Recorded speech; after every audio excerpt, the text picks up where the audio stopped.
1% of the people in the general population have the overwhelming amount of money, and 1/10 of that 1% has almost all of that, right? So I think it's like the richest 100 people in the world have as much money as the bottom 2.5 billion. And you think, well, that's a terrible thing, and perhaps it is, but what you have to understand is that that law governs the distribution of creative production across all creative domains, right? It's something like a natural law. And we'll talk about that more, but imagine what happens when you play Monopoly. You've all played Monopoly. What happens when you play Monopoly? One person ends up with all the money. All right, then you play another game of Monopoly. What happens? One person ends up with all the money. It's actually the inevitable consequence of multiple trades that are conducted randomly. So if you take 1,000 people and you get them to play a trading game, you each give them $100, say, or $10, and they have to trade with another person by flipping a coin. I win the coin toss, you give me $1, you win, I give you $1. If we all play that long enough, one person will end up with all the money and everyone else will end up with zero. So it's a deeply built feature of systems of creative production, and no one really knows what to do about it, because of course the danger is that all the resources get funneled to a tiny minority of people at the top, and a huge section of the population stacks up at zero. But to blame that on the oppressive nature of a given system is to radically underestimate the complexity of the problem. No one actually knows how to effectively shovel resources from the minority that controls almost everything to the majority that has almost nothing in any consistent way, because as you shovel money down, it tends to move right back up, and it's a big problem. But the thing you want to understand about that 1% issue that you always hear about is that it applies in every single realm where there's difference in creative production. Every realm. Doesn't matter. Number of records produced, number of records sold, number of compositions written. So here's an example.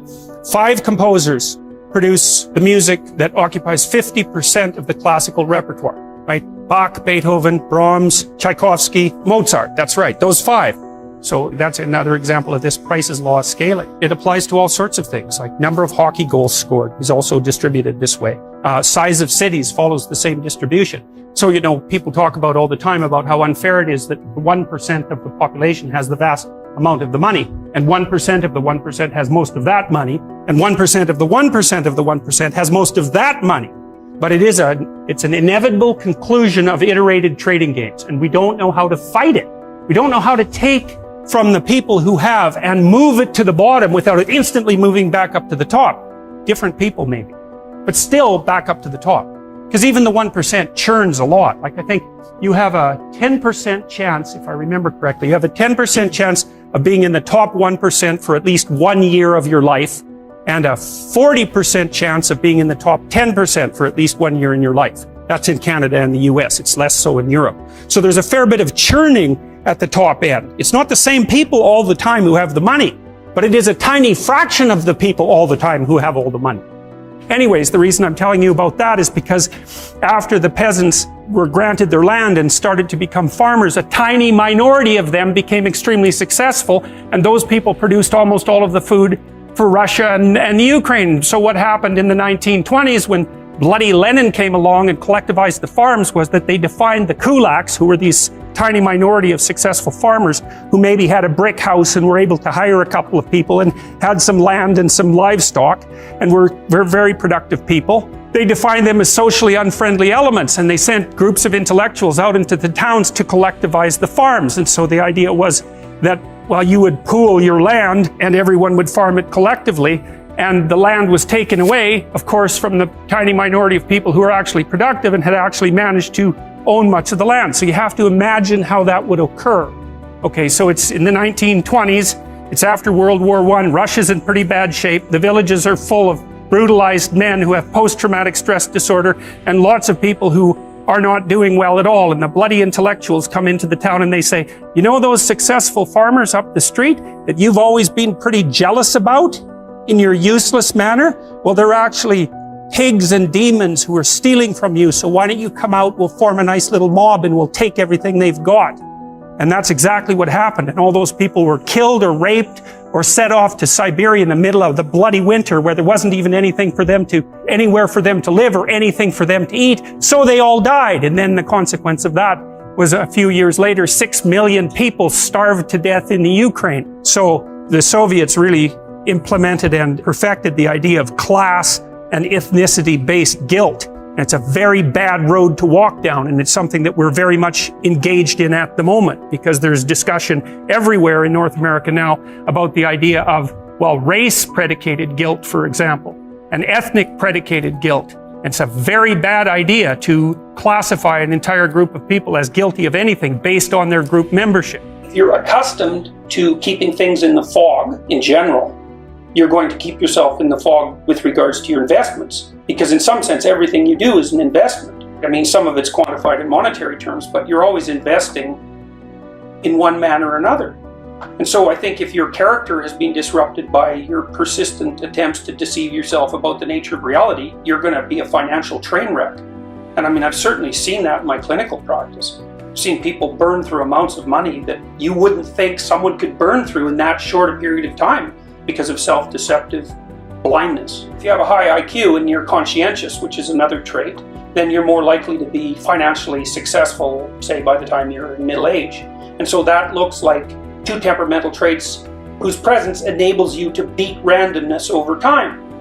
So those traits work very well in this society at this time, but you can also argue that that's also a matter of chance, because there wouldn't be unconscientious people if at some point in the past unconscientiousness hadn't aided their survival.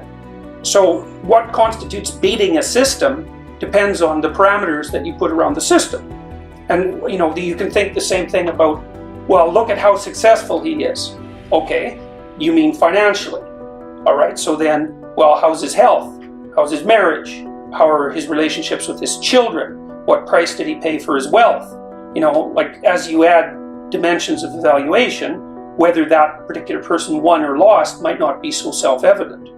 One idea that's very common in our culture is that poverty is caused by lack of money, and that's a really stupid idea, because money is very difficult to handle. I had clients who were addicts, and the worst possible thing that could happen to them was that they got some money. They're just done. First of all, they were hanging around with people who were a little on the sociopathic side, and so especially if they weren't that bright and couldn't defend themselves very well, as soon as they got money, well, it was off to the bar with all the friends. And one guy I remember in particular, every time he got his disability check, he was gone for 5 days. You usually found him in a ditch, because he'd just go to the bar, spend every cent he had on alcohol, and wake up in a ditch, 3/4 dead, eventually completely. And then he was ashamed and horrified and repentant, and he'd straighten himself out again, and then that was all well and good until, as long as he was broke, until the next check showed up, and then bang, the same thing. So, it's not like money is necessarily a good for everyone. It's hard to manage money. It's really easy for it to disappear. I mean, elderly people have a hell of a time now because, crooks are contacting them on the internet nonstop. And so just giving people money, it's like pouring water in their hands. It's not that helpful, not necessarily that helpful. And then, of course, contributors to poverty are, well, it's not so good to have a low IQ. People don't like the idea of IQ because it seems so arbitrary. Have a high IQ. Well, it's not like you deserve it exactly. You're set up that way pretty much right from the beginning. It's very, very, very, very stable. You can make a high IQ person stupider by, not educating them up to the level of their possibility, but taking someone who has a low IQ and trying to raise that, it's like, if you can figure out how to do that, well, it's Nobel Prize time for you, because people have tried that a lot. And our society is increasingly sophisticated, so it's by no means obvious. The liberals think, well, this society is unfair because there's unemployment, and the conservatives think, well, there's a job for everyone. But none of them think, well, there are massive, massive, massive differences in people's ability, far greater than anyone realizes. And that poses a structural problem. I had a client, and I got him a volunteer job, which is way harder than you think. You need a police check, for example. Like, it's harder to get a volunteer job than a real job.